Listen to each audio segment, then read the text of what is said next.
Hey guys, this is Comic Uno. Today I'm doing X-Men Regenesis issue 1, which is a one-shot, because it's pretty much explaining the story of what's happening after X-Men Schism. If you haven't been following it, like I haven't really been following it, it's X-Men Schism was pretty much a schism, a split of Wolverine and Cyclops, and them trying to split up the X-Men because Cyclops wants to have more of fighting and trying to make people like him.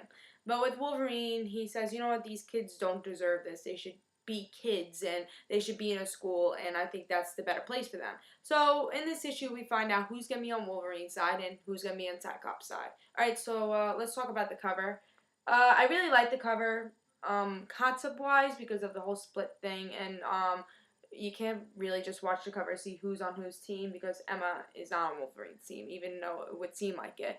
But and Bobby's not on Cyclops team, so don't think this is the teams. But so it has like this a line showing, oh, the X-Men is being broken. It has like a schism in it. So showing in the fallout of what's going on with X-Men Schism is a schism. So I like that, and the art, not so crazy about, not horrible, but like with Wolverine, I'm not, like, his head's really small for his body, so I'm not in love with the art. But pretty okay cover.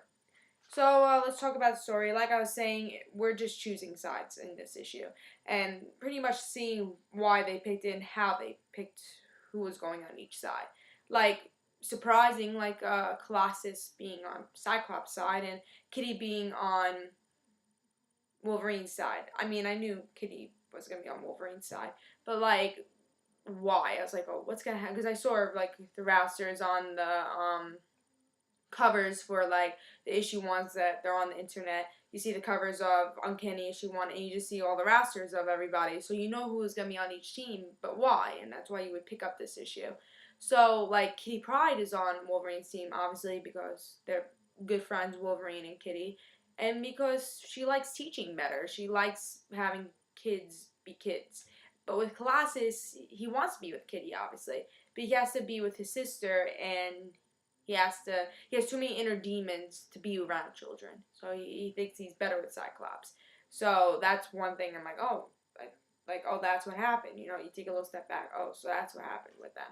And then we also got like Hope being a little sad. We got a touching scene with her, showing. I'll try to find that for you guys. Talking about her father, really, and because they're splitting up her team, what she created, and she's like, oh, like, I had meaning, bringing this team, I was the Messiah, but if I'm not the Messiah, if I don't have this team, my father died for no reason. And then, so we get a little touching scene for that, seeing the result of this whole schism thing, the result of her splitting her team up, and really getting how she feels about her father. And you know, I like seeing that sometimes because her father meant so much to her, and seeing that sometimes brings back to all the memories of Cable and all that. I like that they don't just forget about that because it was a big part of her life. Also, we just get some little, when we get to see like who Namor is, like in a little scene, whose team everyone's in. Like Dazzler having her own team going on. I like Dazzler, she's cool, so seeing her have her own team would be cool. Seeing how Storm goes into a different team and how it ends up with Cyclops, you know. She's more, I felt like more of a teaching person, but she's like, alright, whatever, I'll do it. Because he says, oh, like, I have Cyclops saying to Storm, like, oh, I have so many people on my team. Come on, I have Namor, Emma, like, Magneto. I have all these people. I need somebody who was an X-Men and who's a true X-Men. Like, he's out Kitty and Bobby's left now. Like, I need you. So it's like, sorry, if you don't need me for my power, you need me. If you need Storm, you don't need the electricity or whatever, all my powers, I'll do it. And that was kind of cool. So seeing how all these people, superheroes and X-Men, are going into different teams, it was cool to see that in this issue. The one thing is that you might be disappointed in this issue is that if you knew everyone who was on each team, like if you saw the roster on the internet, you'll be like, oh, this was a waste of time. I know who's on everyone's team. I don't care. Then it might be a waste of money. It's $4. It's kind of a lot for a comic. So you might not want to pick up this issue. So I'm going to say don't pick up the issue if you seen the roster and you don't really care how it happened. But if you care how like everyone how they pick the team a little, some of the characters you see, then you might want to pick up this issue. And if you don't know who's gonna be on this team, then definitely pick up this issue. I gave this 3 stars because it really was on the border. It just depends which situation you're in. If you've read the roster, and if you haven't, then definitely it depends what situation. And I give this 3 stars. I thought it was a pretty okay issue, but I know the roster, so it was iffy. And then the art on the cover wasn't my favorite, but the art inside was pretty good. That was a commercial.